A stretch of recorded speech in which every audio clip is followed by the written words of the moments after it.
Les amis, c'est fou parce que j'ai reçu cette vidéo et j'étais tiraillé entre, d'un côté, le côté chou de ma fille et le côté tellement triste, finalement, de ce pigeon qui était coincé. Et ma fille qui disait, mais vole! Et qui était conscient de dire, mais il ne peut pas. Il ne peut pas, il est comme coincé. Il est comme coincé. Je ne vous ai pas montré la vidéo du pigeon coincé, mais ça m'a, je me suis dit, mais Seigneur Jésus, le but de cette série, c'est pas juste de dire, hey, vole, sors du péché, sors de tes problèmes, et après dire, mais je peux pas. Nous voulons croire que Jésus est venu pour nous libérer, nous permettre de ne pas gâcher nos vies. Et Jésus est là. Et honnêtement, alors que je priais pour cette série, j'avais la thématique de ce soir et je disais, mais ça, c'est le moment clé, c'est l'apothéose d'une chose. Et alors que je priais pour ça, tout d'un coup, j'ai pensé à quelqu'un. J'ai pensé à quelqu'un qui m'est sauté à la tête et je me suis dit, cette personne-là a vécu ça. Cette personne-là a vécu cela. Et c'est mon frère, mon ami Esteban. Il n'est pas pasteur, c'est un de mes fils spirituels. Vraiment, je suis tellement fier de lui, un des responsables du groupe de jeunes. Et ce qui me touche, c'est qu'il aurait pu gâcher sa vie. Mais Dieu l'a sorti. Et j'aimerais qu'il puisse vous partager non seulement la parole de Dieu, mais ce qu'il a vécu. Comment il a su ne pas gâcher sa vie. Et honnêtement, pour moi, c'est tellement touchant de donner le micro à des gens qui ne font pas du blabla, qui ne font pas de la théorie, mais qui peuvent vous parler de ce qu'ils ont vécu. Et j'aimerais qu'on l'encourage, Esteban. T'es à la maison. T'es à la maison. Merci beaucoup, Thibaut. Je mets juste mon chrono et je suis à vous. Voilà. Merci beaucoup, Thibaut. Effectivement, je suis un des fils spirituels de Thibaut. Il l'a très bien dit.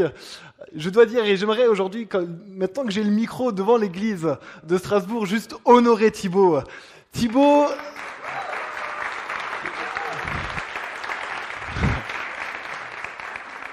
Je crois que c'est Jésus qui sauve, mais je crois que des fois nous avons besoin de quelqu'un qui te tient par la main pour te mettre devant Jésus. Et Thibaut a été cette personne pour moi. Thibaut m'a pris par la main, j'avais 14 ans, je voulais aller au groupe de jeunes, ma mère est venue voir Thibaut et j'habitais trop loin et Thibaut lui dit « mais je peux le prendre à la maison tous les samedis soirs ». Et ma mère lui dit « t'es sûr ?» Et Thibaut qui dit « mais… » Pardon. Et Thibaut qui simplement dit « bien sûr la Bible dit qu'on peut même héberger des anges ». Tadam, c'est moi. Et voilà, pendant des années, j'ai dormi chez Thibaut et il a vu que je n'étais pas un ange.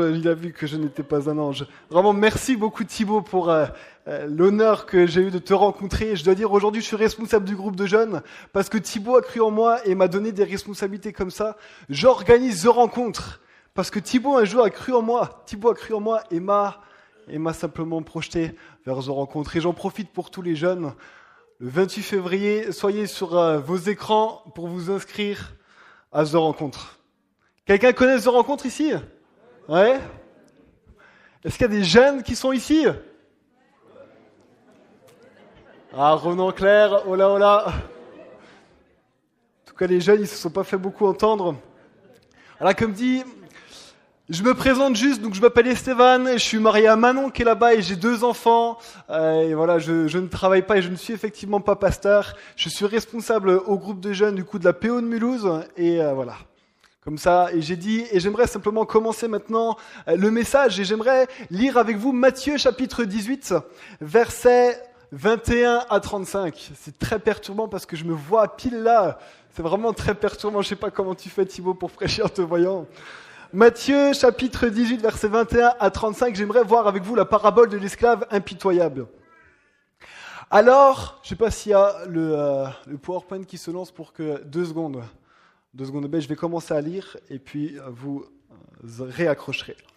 Alors Pierre s'approcha de Jésus et lui dit « Seigneur, combien de fois pardonnerai-je à mon frère lorsqu'il péchera contre moi ? Est-ce que ce sera jusqu'à 7 fois ?» Jésus lui dit, je ne te dis pas jusqu'à 7 fois, mais jusqu'à 70 fois 7 fois. C'est pourquoi le royaume des cieux ressemble à un roi qui voulut régler ses comptes avec ses serviteurs.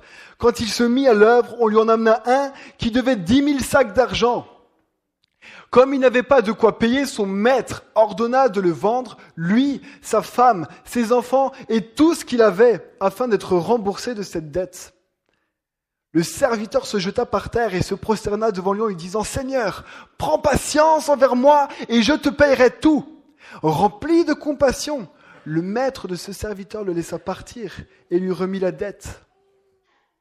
Une fois sorti, ce serviteur rencontra un de ses compagnons qui lui devait 100 pièces d'argent. Il l'attrapa à la gorge et se mit à l'étrangler en disant « Paye ce que tu me dois !» Son compagnon tomba à ses pieds en le suppliant « Prends patience envers moi et je te payerai !» Mais l'autre ne voulut pas et alla le faire jeter en prison jusqu'à ce qu'il ait payé ce qu'il devait. À la vue de ce qui était arrivé, ses compagnons furent profondément attristés et ils allèrent raconter à leur maître tout ce qui s'était passé. Alors le maître fit appeler ce serviteur et lui dit « Méchant serviteur, je t'avais remis en entier ta dette parce que tu m'en avais supplié. Ne devais-tu pas toi aussi avoir pitié de ton compagnon comme j'ai eu pitié de toi ?» Et son maître, hérité, le livra au bourreau jusqu'à ce qu'il ait payé tout ce qu'il devait. C'est ainsi que mon Père céleste vous traitera si chacun de vous ne pardonne pas à son frère de tout son cœur. La thématique de cet après-midi, de ce soir, c'est le pardon. C'est le pardon et j'aimerais simplement commencer par cette histoire où c'est Pierre qui vient vers Jésus et qui lui dit « Combien de fois vais-je devoir pardonner à mon frère ?» Et je pense que Pierre à ce moment-là devait être heureux de dire « Je suis capable, Jésus, de pardonner jusqu'à 7 fois la même personne. C'est incroyable. Je suis capable de pardonner jusqu'à 7 fois. » Et je pense qu'il voulait se mousser devant Jésus. Et Jésus il va lui dire « Mais t'as rien compris mon gars.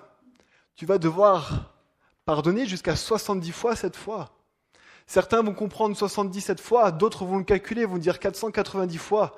Si on reste, je crois, plausible sur la parabole, je crois que si nous regardons le grec, si nous allons le chercher, c'est un nombre qui est finalement incalculable. 70 fois 7 fois est quelque chose où Jésus voulait dire, tu devras pardonner à ton frère autant de fois qu'il le faudra. Et il va simplement utiliser une parabole par la suite. Et cette parabole, il va mettre en œuvre, il va y avoir 3 personnages principaux. Il va y avoir le maître, qui dans cette parabole va finalement représenter Dieu. Il va y avoir le serviteur, qui va me représenter moi, qui va te représenter toi. Et il y aura le compagnon. Le compagnon qui est l'égal du serviteur, qui lui va représenter finalement l'autre personne, notre vis-à-vis, la personne qui est à côté de nous. Dans cette parabole, il y a 2 types de pardon. Il y a celui que le maître va donner au serviteur. C'est celui que Dieu va nous donner à nous-mêmes. C'est celui que Dieu va nous donner le moment où il a envoyé son Fils Jésus mourir sur la croix pour que son sang puisse être versé, pour que nous puissions avoir le pardon de nos péchés. Ça, c'est le premier pardon que Jésus donne là-dedans. Et le deuxième pardon, c'est le pardon que le serviteur doit donner à son compagnon, à celui qui est égal à lui. C'est le pardon que nous devons donner à l'autre.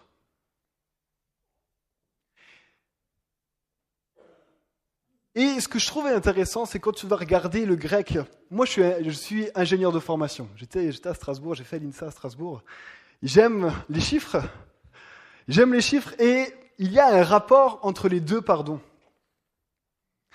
Il y a 10 000 sacs d'argent. Quand tu vas regarder le grec, le sac d'argent, c'est des talents. Il y a 10 000 talents. Et puis, ces 10 000 sacs d'argent, c'est ce que le serviteur va devoir au maître. Le compagnon devait 100 deniers. Donc 100 pièces d'argent, c'est 100 deniers. Ces 100 deniers-là, tout le monde regarde? Ah ouais, c'est déjà fait. Les 100 deniers-là, c'est ce que le compagnon devait au serviteur. C'est ce que, finalement, les 10 000... Je vais essayer de l'expliquer très simplement. 100 deniers, 1 denier, c'est 1 salaire journalier. C'est le travail d'une journée. Ça, c'est 100 deniers, c'est du coup 100 jours de travail. Ok, vous êtes avec moi? 1 talent, c'est 6 000 salaires journaliers.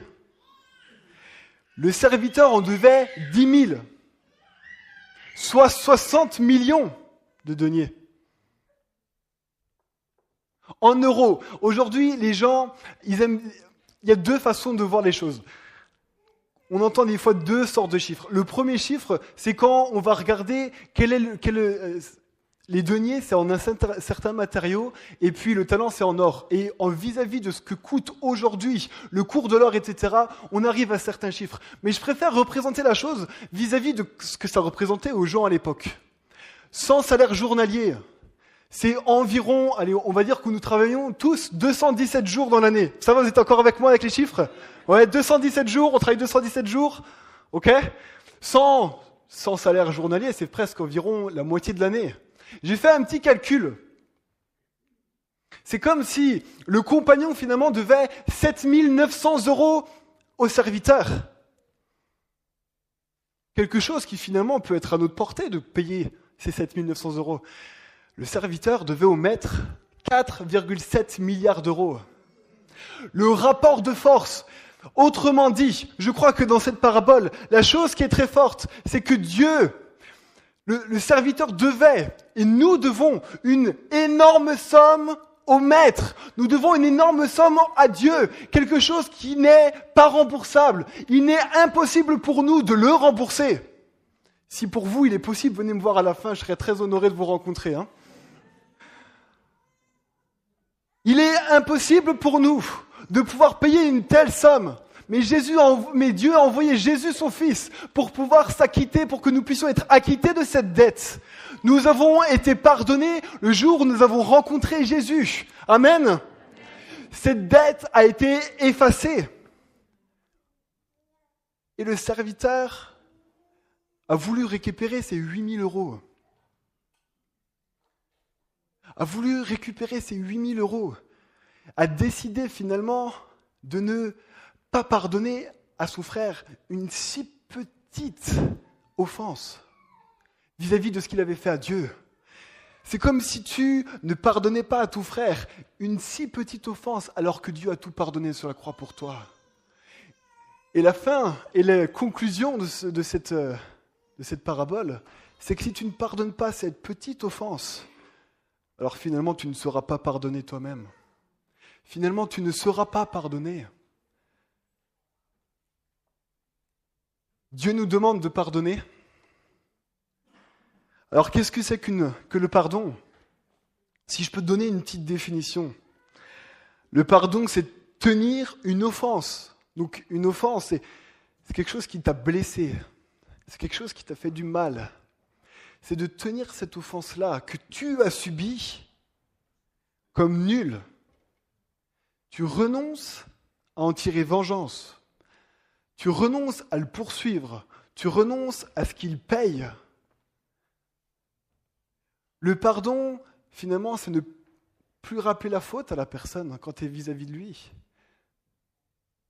Le pardon, c'est dans ton cœur, c'est terminé. Le pardon, et ça je veux quand même le préciser, pardonner, c'est pas oublier, ok ? Je crois que quand tu pardonnes, tu n'oublies pas parce que nous sommes humains et nous sommes incapables d'oublier. Peut-être que Dieu peut le faire, mais moi je ne peux pas le faire en tout cas. Ok ? Pardonner, et un truc aussi je veux préciser, pardonner c'est pas approuver le mal. Dieu n'a jamais approuvé le mal en nous pardonnant. Certains pensent que pardonner, quand tu pardonnes, tu approuves le mal que la personne a fait, c'est pas ça. Pardonner, c'est ne plus tenir l'offense, c'est ne plus avoir ça dans ton cœur. Les conséquences du pardon, ça va être l'amour, la joie, ça va être la paix, comme une délivrance. Le manque de pardon, c'est haïr. Le manque de pardon va te tenir à la gorge. Le manque de pardon, c'est rappeler la faute à l'autre. Le manque de pardon, et j'ai quelque chose que j'ai vécu et je vous raconterai mon témoignage tout à la fin. Mais le pardon est quelque chose où tout d'un coup, ça va te consumer de l'intérieur. Quand quelqu'un t'a fait du mal, et j'ai envie d'aujourd'hui de le parler avec beaucoup de respect, car je crois que certaines personnes, vous avez vécu des offenses qui sont graves. Mais le manque de pardon va développer de la haine. Quand tu vas tenir quelque chose contre quelqu'un, tu vas développer de la haine. Ça va te consumer de l'intérieur. Alors que j'avais subi une offense, cette haine-là a commencé à me consumer. Alors que j'allais dormir, j'étais encore avec cette haine et j'y pensais. Lorsque je mangeais, j'y pensais. Lorsque j'allais aux toilettes, j'y pensais. Lorsque j'allais à la douche, j'y pensais. J'y pensais tout le temps. C'est quelque chose qui me consumait de l'intérieur. Le manque de pardon va te consumer. Les conséquences du non-pardon, il y en a plusieurs, mais ton cœur va devenir dur et insensible. Ton amour va se transformer en haine, tu vas vouloir te venger. Tu vas souffrir. Tu vas souffrir. Je me suis noté quelque chose au stylo que j'ai pensé cet après-midi, que j'avais pas vu comme ça, mais que le Seigneur m'a vraiment clairement montré pour vous. Mais j'ai envie de vous parler des frères de Joseph. Pour ceux qui connaissent pas bien l'histoire, Joseph avait un père Jacob et avait plein de frères. Et Jacob, alors que Joseph était le dernier, a fait du favoritisme. A fait du favoritisme parmi ses fils. Et les frères de Joseph ont subi une offense. Parce que je crois que faire du favoritisme dans une famille va créer d'énormes blessures aux enfants. Va créer d'énormes blessures aux enfants. Et ces enfants-là ont commencé à développer de la haine. Et le problème, c'est qu'ils n'ont pas su voir clairement les choses et développer une haine envers le père. Ils ont transposé ça sur le fils, sur Joseph. Et ont commencé à développer une haine. Et cette haine-là, quand tu regardes l'histoire, à la fin, vont vendre Joseph. Ils vont vendre Joseph, ils vont faire une offense, car lorsque quelqu'un a été offensé, lorsqu'il n'y a pas le pardon, l'offensé va devenir l'offenseur. Ça a du sens? Vous êtes avec moi? Les frères de Joseph ont commencé à avoir un cœur qui est devenu dur et insensible. Si leur cœur n'était pas dur et insensible, comment ils auraient pu faire quelque chose d'aussi atroce? Vendre leur frère. Le vendre comme esclave. Il était libre et est devenu esclave. Il était au pays de Canaan, il est parti en Égypte. Le choc culturel qu'il a vécu, c'est quelque chose d'atroce qu'ils ont fait. L'offense était énorme. Les frères de Joseph, eux qui n'avaient pas pardonné, eux qui n'avaient pas vu ce qui se passait, qui ont commencé à développer cette haine, ont haï Joseph du plus profond de leur cœur, à cause du père. Ils se sont vengés. Et lorsque tu regardes l'histoire des frères de Joseph, finalement, ils souffraient terriblement. Lorsque tu regardes du chapitre 42 jusqu'au chapitre 50, et tu le vois tout à la fin, alors que Jacob meurt, alors que Jacob est mort, encore là, tu vois une souffrance profonde dans le cœur de ses frères. Le manque de pardon. Le manque de pardon va gâcher ta vie. Le manque de pardon va gâcher ta vie. Et j'aimerais simplement voir déjà dans un premier temps avec vous comment le pardon peut gâcher ta vie, déjà de manière spirituelle. Et après, j'aimerais aller dans le plus concret. Mais je crois que déjà de manière spirituelle, le manque de pardon peut gâcher ta vie. Le manque de pardon, déjà dans un premier temps, je crois, est un péché. Si Dieu nous demande de faire quelque chose et qu'on ne le fait pas, alors on désobéit. Vous êtes avec moi? On désobéit. Quand on désobéit, finalement, c'est un péché. On est d'accord? Le manque de pardon va être un péché.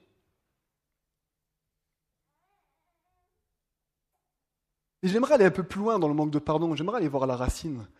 Qu'est-ce que c'est que le manque de pardon? Pourquoi est-ce qu'on a un manque de pardon? Je crois qu'une des racines du manque de pardon est bien l'orgueil. Eh bien l'orgueil, pourquoi? Parce que, comme dit, Dieu nous a pardonné d'une somme importante qui nous était impossible. Il nous était complètement impossible de rembourser cette dette, une dette énorme. Et vis-à-vis de ça, nous avons été offensés par une petite dette.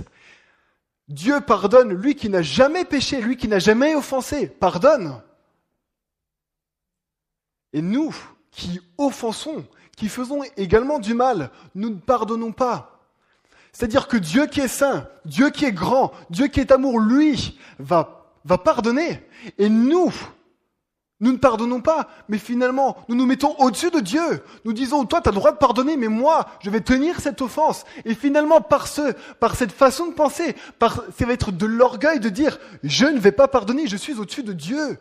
Je ne vais pas pardonner. Je crois que le manque de pardon est un péché. 2 Corinthiens 2, versets 5 à 11. Ce péché-là va gâcher ta vie. Si quelqu'un a été une cause de tristesse, ce n'est pas moi qui l'ai attristé, c'est vous tous. Du moins dans une certaine mesure pour ne rien exagérer. C'est Paul qui parle. Le blâme qui lui a été infligé par la majorité d'entre vous est suffisant pour cet homme. Maintenant, au contraire, vous devez plutôt lui pardonner et l'encourager de peur qu'il ne soit accablé par une tristesse excessive.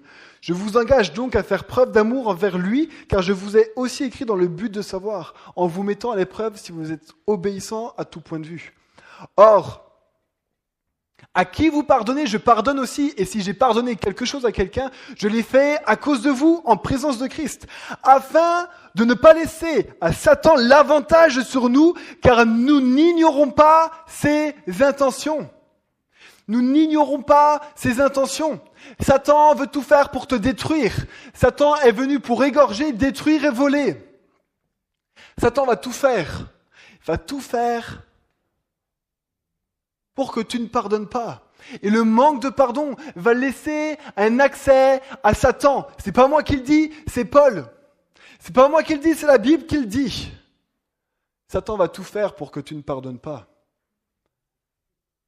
Satan a des millénaires de stratégies pour te faire tomber. Peut-être que certains, vous vous croyez plus rusés que Satan, mais je peux te dire que je pense que nous tous réunis, nous ne sommes pas aussi rusés que Satan. Satan est un être qui est spirituel et Satan est quelqu'un qui veut gâcher ta vie, qui veut gâcher ton éternité. Satan veut te détruire et Satan va tout faire pour te détruire. Il va tout faire pour que tu ne pardonnes pas.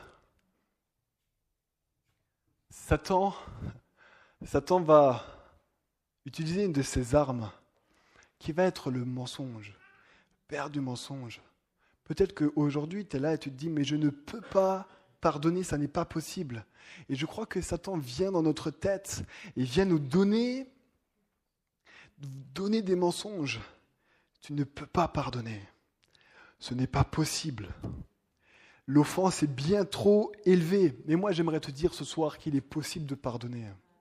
J'aimerais te dire aujourd'hui cette vérité-là. Il est possible de pardonner. Si Dieu t'a pardonné, tu peux pardonner. C'est un mensonge qui vient de Satan. C'est un mensonge qui vient de Satan. Regardez l'histoire de Joseph. Joseph a subi une offense qui était terrible. Joseph a subi une offense. Et je crois que Joseph a très rapidement pardonné. Parce que sinon, il n'aurait jamais pu vivre tout ce qu'il a vécu. Et lorsque tu lis, tu vois qu'il a eu le don d'interpréter les rêves. Dieu l'a utilisé. Je crois que Joseph a très rapidement... Et vous savez pourquoi est-ce que je crois qu'il a pardonné ? Parce qu'il avait mis à ce moment-là le casque du salut. Vous voyez cette armure du chrétien ? Vous voyez le casque du salut dans Éphésiens 6 ? Il avait mis ce casque-là et il savait, lui, ce qui le protégeait, c'était de toujours regarder vers l'éternité. Je dois pardonner parce que j'ai l'éternité devant moi. Lorsque Satan vient avec ces mensonges-là, mets ce casque du salut et tu dis, il faut que je pardonne parce que il y a l'éternité devant moi. Et tu le vois lorsqu'il va répondre, lorsqu'il va dire à ses frères qui il est, il va leur dire tout de suite, ce n'est pas à cause de vous, c'est Dieu. Dieu a transformé le mal en bien. Dieu m'a envoyé ici pour que je sois le premier ministre de l'Égypte parce que la famine vient. Parce qu'il avait toujours cette notion de l'éternité. Juste, tu peux me filer juste la gourde d'eau, s'il te plaît. Merci. Je crois vraiment que Joseph avait cette vision de l'éternité.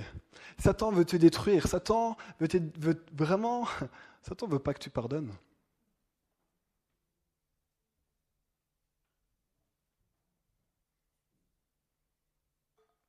Marc 11, versets 24 à 26. C'est pourquoi je vous dis, tout ce que vous demanderez en priant, croyez que vous l'avez reçu et vous le verrez s'accomplir. Et lorsque vous êtes debout, faisant votre prière, si vous avez quelque chose contre quelqu'un, pardonnez, afin que votre Père qui est dans les cieux ne vous pardonne aussi vos offenses. Mais si vous ne pardonnez pas, votre Père qui est dans les cieux ne vous pardonnera pas non plus vos offenses. Troisième point que je vois vis-à-vis du fait d'avoir une vie gâchée spirituellement, c'est vis-à-vis de la prière. Pourquoi croyez-vous que Jésus donne le verset que nous connaissons? Tout ce que vous demanderez en priant, croyez que vous l'avez reçu. Par contre, quand vous êtes debout, si vous avez quelque chose contre quelqu'un, allez. Pourquoi croyez-vous que Jésus, tout de suite après ce verset, va parler du pardon? Parce que je crois que le manque de pardon va être un obstacle à l'exaucement de ta prière. Je crois, et c'est ce que la Bible dit là à ce moment-là, que le manque de pardon va t'empêcher de voir un exaucement. Je crois que certains, et lorsqu'on lit les histoires de Papa Jean, le fondateur de l'église de la PO de Mulhouse, on s'en rend compte. Mais je crois que certains, vous cherchez, vous priez Dieu, certains c'est peut-être depuis des années, et vous ne voyez pas les choses s'accomplir. Peut-être que certains, c'est la maladie, d'autres, ce sont des situations avec vos parents, avec vos enfants. Et parce qu'il n'y a pas le pardon, vous ne voyez pas les choses s'accomplir. Le manque de pardon va t'empêcher de voir cela. La réciproque n'est pas la même, qu'on soit bien clair. Ne dites pas ce que je n'ai pas dit. C'est pas parce que tu es malade que tu n'as pas pardonné. On est bien d'accord? Mais je crois que dans certains cas de figure, l'exaucement n'est pas présent parce que dans ta vie, il y a un manque de pardon. Tu es en train de gâcher ta vie de prière. Tu es en train de gâcher ta vie tout court parce que Dieu ne peut pas répondre. Et le quatrième sous-point que j'ai envie de voir, c'est Matthieu 6, versets 14 à 15. Si vous pardonnez aux hommes leurs offenses, votre Père céleste vous pardonnera aussi. Mais si vous ne pardonnez pas aux hommes, votre Père ne vous pardonnera pas non plus vos offenses. Luc 6, versets 36 à 37. Soyez donc pleins de compassion, tout comme vous, votre Père aussi est plein de compassion. Ne jugez pas et vous ne serez pas jugés. Ne condamnez pas et vous ne serez pas condamnés. Pardonnez et vous serez pardonnés. Il y a tant de passages qui disent que si tu ne pardonnes pas, tu ne seras pas pardonné. Ne pas avoir le pardon, c'est finalement gâcher sa vie et son éternité. Comment avons-nous accès au ciel? Par le sacrifice de Jésus qui est venu t'accorder le pardon parce que son sang a coulé. Si tu n'as plus le pardon de tes péchés, comment peux-tu avoir accès au ciel? Si tu ne pardonnes pas, tu vas gâcher ton éternité. Vous êtes avec moi ce soir? Si tu ne pardonnes pas, tu vas gâcher ton éternité. Et Satan va tout faire pour t'emmener avec lui en enfer. Satan va absolument tout faire. Si tu ne vas pas au ciel, tu vas forcément en enfer. Et j'ai vraiment envie de te le dire, tu es peut-être ici pour la première fois. Je peux te dire aujourd'hui, tu peux avoir le pardon de tes péchés. Et le pardon de tes péchés va te permettre de pouvoir aller au ciel. Le pardon de tes péchés peut te permettre d'avoir une relation avec Dieu. Et le jour où tu mourras, parce que tu as le pardon de tes péchés, alors tu pourras aller au ciel. Tu peux gâcher ta vie spirituelle, mais tu peux gâcher ta vie éternelle avec ce manque de pardon.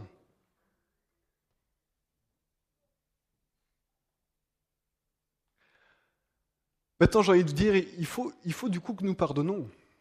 On pense souvent aux grandes offenses, et Thibaut me disait cette remarque très intelligente, mais il y a aussi les petites offenses. Il y a aussi les petites offenses que nous devons pardonner. Chose des fois que, effectivement, nous pouvons laisser aller, c'est pas grave, etc. Et la première chose que j'ai envie de dire, mais c'est que dans notre couple, il y a des petites offenses que nous vivons, que si nous ne pardonnons pas, on peut gâcher notre couple.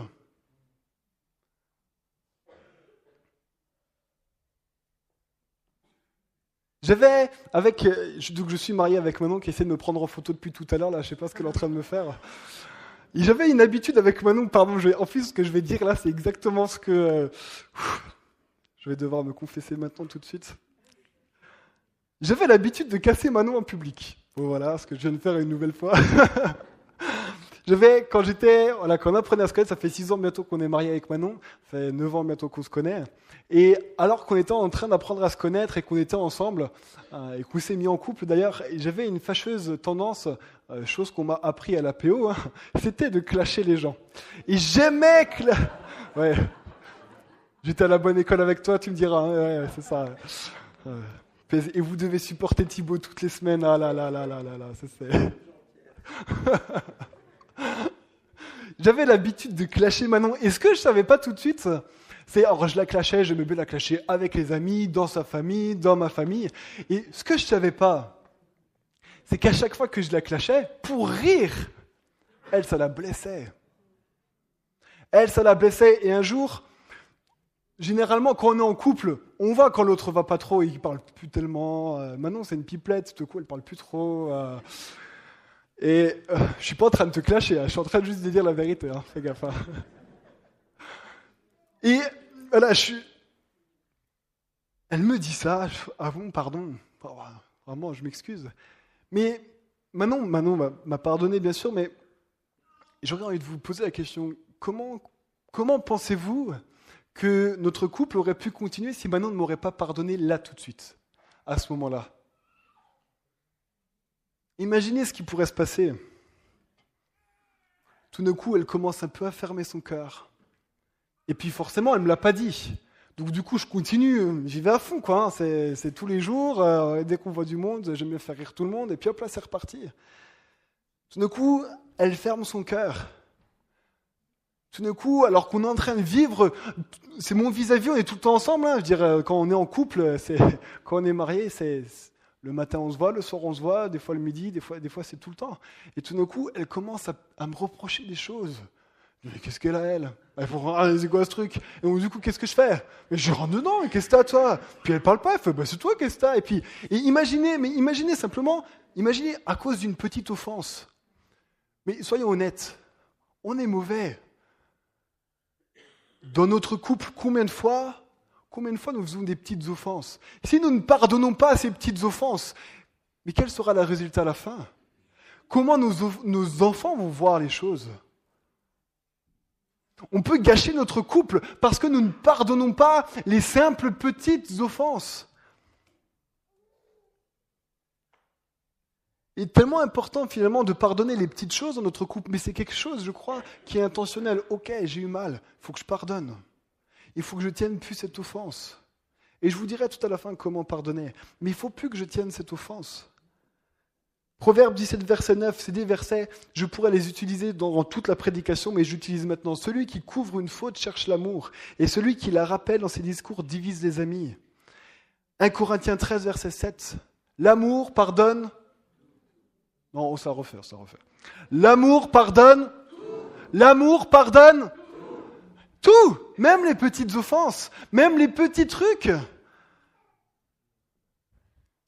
Mais c'est vrai pour notre couple, mais c'est vrai dans nos relations, avec nos amis, avec nos collègues, avec nos frères et sœurs en Jésus. J'ai vécu une offense cette semaine, une petite offense. Une seule, tout est relatif, voilà. Vécu une petite offense. D'accord, je la raconte, ça va faire peut-être un petit peu rire. Moi, ça me fait rire maintenant parce que voilà. Mais juste envie de me projeter là-dedans. D'accord? J'ai été invité par Thibaut à venir prêcher ici. Et le matin, il m'a dit, on va bruncher. Et vous savez ce qui s'est passé? Je lui envoie un message. Non, c'est pas comme ça. Anne-Cat, elle parle avec Manon cette semaine. Elle fait, comment ça? Ben non, il a pas du tout ça. Il va à l'église de Mulhouse le matin. Mais ça fait 1 mois et demi que c'est prévu. Enfin bref. Et j'ai été offensé, je me suis dit, vraiment? Punaise, le mec, quoi, franchement, il est pas organisé, il est relou. Punaise, moi, j'avais la dalle, en plus, j'ai jeûné 5 jours, et puis là, il me fait ce coup-là. J'avais envie de bruncher, quoi. C'est moi qui suis en train de me faire offenser. Ça se trouve, c'est ma faute, ça se trouve, je devais peut-être lui confirmer, j'en ai aucune idée. Mais j'étais saoulé à ce moment-là, ok? Mais imaginez une petite offense. Honnêtement, on est d'accord que c'est une petite offense. On est d'accord? Ok. Mais imaginez cette petite offense-là, je ne lui pardonne pas. Qu'est-ce qui se passe? C'est la dernière fois que j'ai eu un stress en tout cas. Dernière fois que je vois Thibaut, franchement là, c'est déjà la 50e fois qu'il me fait des coups comme ça, j'en ai trop marre. Hein. Non.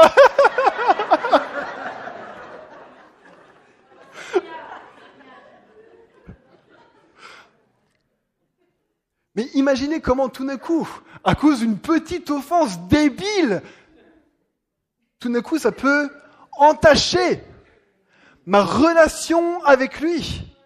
Les petites offenses peuvent détruire les relations. Et là, je suis en train de vous dire quelque chose qui me semble très important parce que, très honnêtement, dans ma famille, je vois des gens qui ont vécu des offenses dans l'église. Aujourd'hui, ils ne vont plus du tout dans une église. Ne pas pardonner ces petites offenses-là peut gâcher ta vie d'église, peut gâcher tes relations. On est tous frères et sœurs en Jésus. Nous devons apprendre à nous pardonner les uns les autres. Si tu ne pardonnes pas, mais jusqu'où tu iras? Comment finiras-tu ta vie? Certains, c'est peut-être avec vos parents, d'autres, c'est avec vos enfants. Les petites offenses que tu gardes au plus profond de toi. Hébreux 12, verset 14, recherchez la paix avec tous et la sanctification sans laquelle personne ne verra le Seigneur. Colossiens 3, verset 13, supportez-vous les uns les autres, et si l'un a sujet de se plaindre de l'autre, pardonnez-vous, et réciproquement, de même que Christ vous a pardonné, pardonnez-vous aussi. Éphésiens 4, verset 32, soyez bons les uns envers les autres, compatissants, vous pardonnant réciproquement comme Dieu vous a pardonné en Christ. C'est pas moi qui le dis, c'est la Bible. Pardonnez-vous les uns les autres. Tant de personnes, honnêtement, j'en vois. Aujourd'hui, je suis responsable d'un groupe de jeunes. Je vois des jeunes venir d'aller d'église en église parce que dès qu'ils ont subi quelque chose, ils partent. Les petites offenses, j'ai envie de vous encourager à tout d'un coup, lorsque nous sommes blessés, peut-être aller voir la personne simplement pour lui dire, peut-être que c'est thérapeutique et ça va te permettre de pardonner. Peut-être simplement d'en parler à Dieu. Des fois, c'est des choses qui sont peut-être des fois petites. Mais si tu as besoin d'en parler pour pardonner, vas-y, il faut que tu y ailles. Mais j'ai envie de t'encourager à dire, ok, là j'ai été blessé, mais je ne le garde pas. Je ne le garde pas. Seigneur, je choisis de pardonner. Seigneur, c'est pas grave, tant pis. Pas grave, tant pis, l'éternité. L'éternité est bien plus importante que des bêtises comme ça. L'éternité, je veux un jour te rejoindre. Je parle des petites offenses, mais je veux aussi parler des grandes offenses. Et j'ai envie d'en parler avec beaucoup de tact. Je vous dirai mon histoire juste après. Et de le dire avec beaucoup de tact, avec beaucoup de respect. Mais je crois que les grandes offenses sont au même titre que les petites offenses. Je crois que nous devons de la même sorte pardonner les grandes offenses. Regardez ce que Jésus va dire dans Marc 10, versets 2 à 9. Les pharisiens l'abordèrent et pour l'éprouver, ils lui demandèrent s'il est permis à un homme de répudier sa femme. Il leur répondit, que vous a prescrit Moïse? Moïse, dirent-ils, a permis d'écrire une lettre de divorce et de répudier.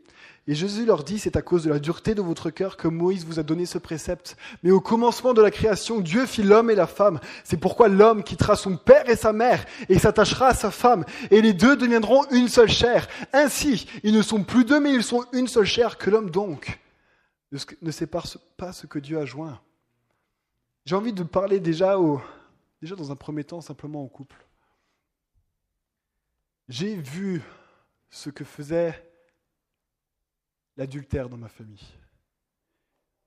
Mes parents ont passé une énorme crise et leur couple n'a jamais survécu. J'ai subi le divorce de mes parents quand j'étais jeune, à cause de l'adultère. J'ai vu la violence que ça faisait. Parce que l'adultère est une réelle violence. Encore hier, je parlais avec des amis qui me racontait l'histoire de quelqu'un que j'ai connu quand j'avais 17 ans, qui s'est marié, qui a eu un enfant de 2 ans, et qui, de mon âge, qui a commis l'adultère et qui part avec cette personne. Je vois aujourd'hui la violence que c'est, non seulement dans la personne qui a été trompée, mais je vois la violence dans la gamine de 2 ans. Gamine de 2 ans qui, aujourd'hui, est incontrôlable, tant la violence est aujourd'hui dans son cœur, tant ça l'a fait souffrir. Parce que le pardon, finalement, n'est pas là. Le manque de pardon dans le couple vis-à-vis de cette grande offense va détruire, va vraiment détruire. Là, je parle forcément aux gens que la personne revient repentant. Lorsque quelqu'un a été adultère et qui revient repentant, et j'ai envie de t'encourager et de dire, mais il va falloir que tu pardonnes parce que ce que tu vas vivre toi-même et ce que tu vas faire subir à ta femme ou à ton mari et tes enfants va être bien plus pire que si tu pardonnais. Tu vas gâcher ton couple. Et je le dis vraiment avec beaucoup de respect. J'ai vu la violence. Ça a provoqué en moi quelque chose, ce que j'ai vu. Et c'est pas moi qui le dis. C'est Jésus, à cause de la dureté de votre cœur. Pourquoi la dureté de votre cœur ? Parce que votre cœur est tellement dur que vous n'arrivez plus à pardonner. Que vous n'arrivez plus à pardonner. J'ai envie de vous encourager. Peut-être que tu n'as jamais vécu ça, peut-être que tu n'as jamais vu ça, peut-être. J'ai envie de te le dire pour ta vie d'après. On ne sait pas ce qu'on va vivre, je ne sais pas ce que je vais vivre. On ne sait jamais. Mais j'ai envie de t'encourager, peu importe ce que tu vivras, de dire, ok, Seigneur, vis-à-vis de ma femme, je veux toujours pardonner. Toujours, parce que je sais que si je ne pardonne pas, je vais gâcher ma vie. Je vais gâcher celle de mes enfants. Mais il y a beaucoup d'autres offenses. Je me suis noté certains. J'ai noté l'abus. Certains, vous avez été abusés, que ce soit moral, sexuel, psychologique, etc. Certains, vous avez vécu le divorce des parents. Certains, c'est une trahison. Vous étiez jeune, vous étiez en couple et tout d'un coup, vous avez vécu également une trahison et tout s'est arrêté d'un coup. Certains, c'est un licenciement à cause d'un employeur. D'autres, c'est un décès parce que quelqu'un a négligé quelque chose et a tué un proche de chez vous. Ça peut être de la négligence de la mère, un manque d'amour du père. Lorsque j'avais 15 ans, et j'aimerais vous raconter simplement mon histoire. Si simplement juste quelqu'un peut venir à la guitare, s'il vous plaît. J'aimerais simplement vous raconter ce que moi j'ai vécu. Et j'aimerais vous dire à quel point ceci aurait pu gâcher ma vie. Alors que j'ai 15 ans, je suis fort en date. Toutes les dates qui m'ont marqué, je les retiens. Le 26 septembre 2011, j'ai 15 ans, mon père en train de m'emmener au groupe de jeunes. Et mon père m'annonce qu'il va divorcer. Je me rappelle où est-ce que j'étais, je me rappelle la voiture, je me rappelle que j'allais au groupe de jeunes. Mon père m'annonce ça, je vais au groupe de jeunes. Et tout d'un coup, alors que la musique démarre, du coup j'explose en pleurs. Mes parents vont divorcer. Et tout d'un coup, dans les semaines qui ont suivi, mon père va m'expliquer pourquoi. Et je vous ai expliqué juste tout à l'heure pourquoi. L'adultère avait frappé à la porte de mes parents. Et tout d'un coup, une haine a commencé à surgir de moi. Je commençais à haïr ma mère. Et alors que j'ai 16 ans, je décide de partir de chez ma mère pour aller chez mon père. J'avais subi une offense. Le couple de mes parents a été détruit. Ma famille a été détruite. J'ai 3 petits frères et sœurs. Nous avons été tous éparpillés pendant des années. À partir de mes 16 ans, je n'ai plus vécu avec mes frères et sœurs. Ma mère avait détruit ma famille. Et une haine a commencé à se développer. J'ai 16 ans, j'ai une haine. J'ai 17 ans, j'ai une haine qui grandit. J'ai 18 ans, cette haine est présente. Et commence à me consumer de l'intérieur. Et à mes 18 ans, je rencontre une fille. Et je décide simplement de commencer à apprendre à la connaître. Et alors que j'apprends à la connaître, je me mets en couple. Et tout d'un coup, des angoisses ont commencé à venir. Les angoisses profondes ont commencé à venir. Et tout d'un coup, j'étais incapable de continuer cette relation. Et c'était des non, des oui avec cette fille. Jusqu'au jour où elle a décidé de partir, à juste titre. Là, je me tourne vers Dieu et je dis, c'est à cause de ma mère. Et cette haine a continué à grandir. 19 ans. Et j'ai cette haine qui me consume de l'intérieur. J'ai 20 ans et je rencontre une autre fille. J'apprends à la connaître. 3 août 2016, je la rencontre. En novembre 2016, je commence déjà à faire des angoisses. Et je dis, Seigneur, qu'est-ce qui se passe ? Seigneur, qu'est-ce qui se passe ? Et alors que je suis devant Dieu, et je commence simplement une relation d'aide avec quelqu'un de l'église, et elle commence à m'inciter à pardonner à ma mère. Et je dis, ok Seigneur, il faut que je pardonne. Mais parallèlement, je ne comprends pas ce qui se passe. Pourquoi j'ai cette peur de l'engagement ? Je ne le comprends pas. Février 2017, j'apprends encore à connaître cette fille. On n'est pas ensemble, on apprend juste à se connaître. On se voit de temps en temps. On se voit une journée complète. Je rentre chez moi, je vais chez mon coloc, je le prends dans mes bras, j'explose en pleurs. Je ne comprends pas, les angoisses continuent. Mais et parallèlement, je dis, je pardonne à ma mère. Et je prie, Seigneur, agis. 15 mars 2017, je suis à 7h du matin, au bord du Rhin en train de prier. Je dis, Seigneur, faut que tu me libères de ça. Et tout d'un coup, une paix de Dieu qui descend sur moi. Et j'entends dans mon cœur, c'est fini, tu peux y aller. Je crois que j'ai eu cette délivrance-là parce que j'avais pardonné. Le manque de pardon dans ma vie était en train de gâcher ma vie. Le manque de pardon était en train de gâcher ma vie. Si tu ne pardonnes pas, cela va gâcher ta vie. Je n'ai plus jamais eu de crise d'angoisse et j'ai pu me marier avec cette fille.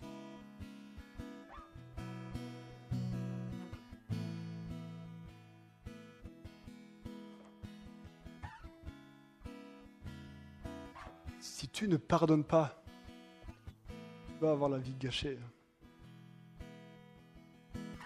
Comment pardonner ? Je conclus, comment pardonner ? Pardon, c'est un choix de tous les jours. Premier jour où j'ai décidé de pardonner à ma mère pour ce qu'elle avait fait. J'ai pardonné. Le deuxième jour, c'est revenu. Cette colère est revenue. J'ai repardonné. Troisième jour, j'ai repardonné. Le 20e jour, j'ai pardonné. Le 100e jour, j'ai pardonné. Jusqu'à ce que j'avais vraiment pardonné. Jusqu'à ce que mon cœur avait décidé de pardonner. Tu ne te réveilleras jamais le matin en te disant « c'est bon, c'est fini ». Tu ne te réveilleras jamais le matin comme ça. Le pardon est quelque chose qui est intentionnel. Le pardon est quelque chose qui est intentionnel. Tu dois faire le choix. Tu dois choisir. Le pardon va tout d'un coup te donner la liberté. Le pardon va te guérir. Le pardon ne te gâchera pas la vie. Si juste simplement on peut commencer à fermer les yeux.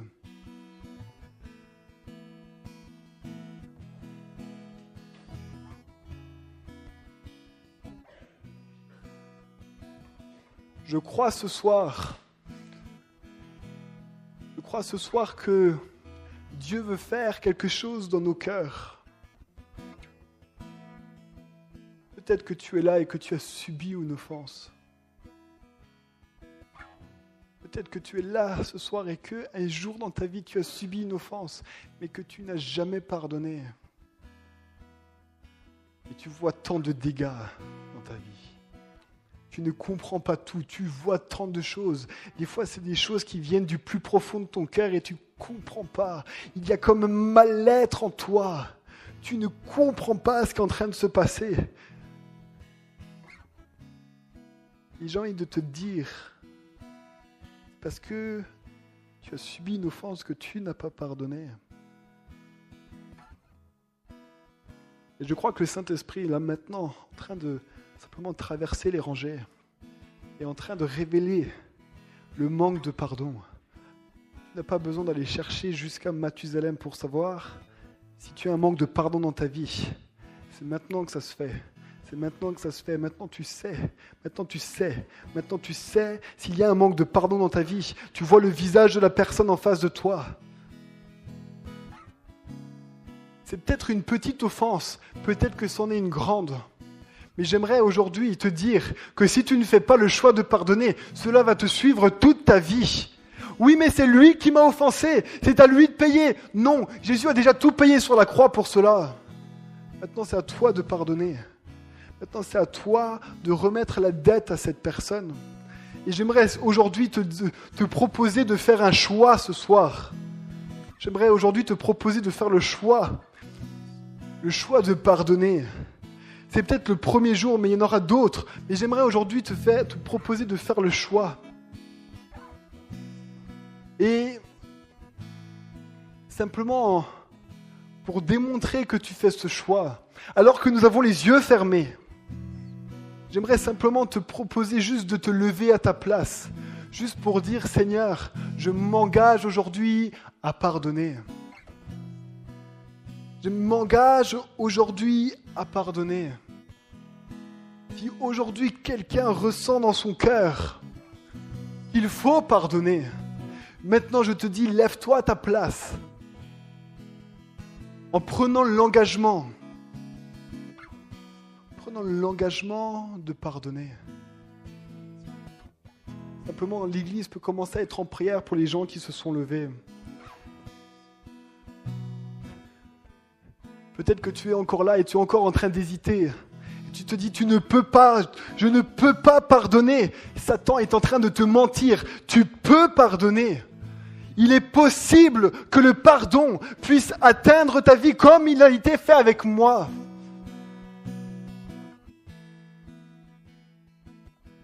J'aimerais simplement prier pour toi.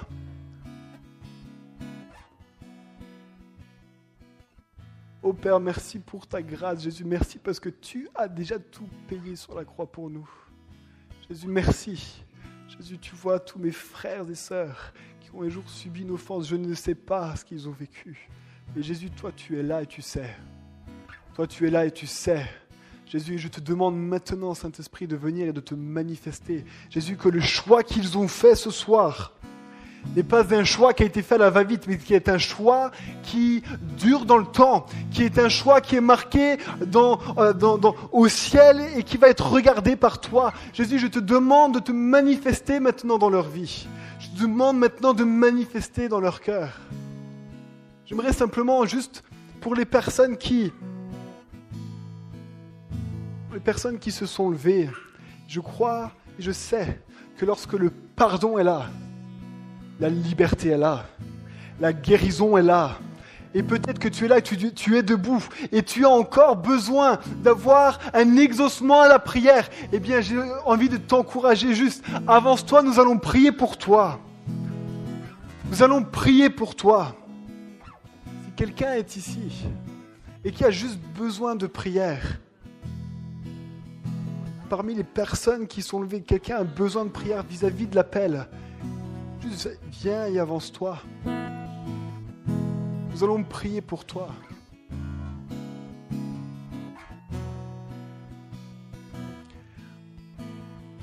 Vous pouvez commencer, les frères, à prier.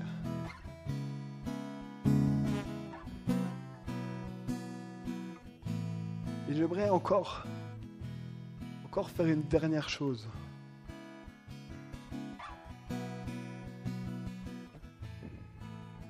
Tu es peut-être là pour la première fois, tu es peut-être là pour la millième fois. J'aimerais te donner une possibilité ce soir. Tu as entendu que tu pouvais recevoir le pardon de tes péchés. Et je peux te dire oui, je suis convaincu, je le sais, la Bible dit, tu peux recevoir le pardon des péchés. Et tu aimerais simplement dire, mais j'en ai tellement besoin. J'en ai tellement besoin. Je sais qu'aujourd'hui, si je pars de ce monde, je vais en enfer, je ne peux pas accéder au trône de la grâce parce que je suis encore pécheur. J'aimerais simplement t'encourager, toi, aujourd'hui, et te proposer, toi, aujourd'hui, qui dis, mais j'ai besoin de Jésus dans ma vie. J'aimerais simplement t'encourager maintenant, juste à lever la main, à dire, Jésus, je veux te suivre. Jésus, j'ai besoin du pardon des fautes. Si quelqu'un est ici, si tu es là et que tu as un choix à faire, si tu ne lèves pas la main, sache que tu es en train de faire un choix. Sache que tu es en train de faire un choix.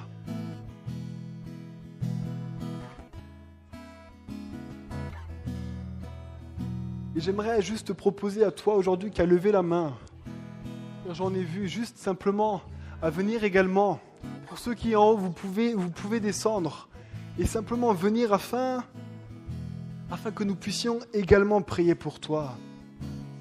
Simplement toi qui as levé la main, simplement viens à l'avant afin que nous puissions prier pour toi. Simplement, la louange peut commencer à chanter.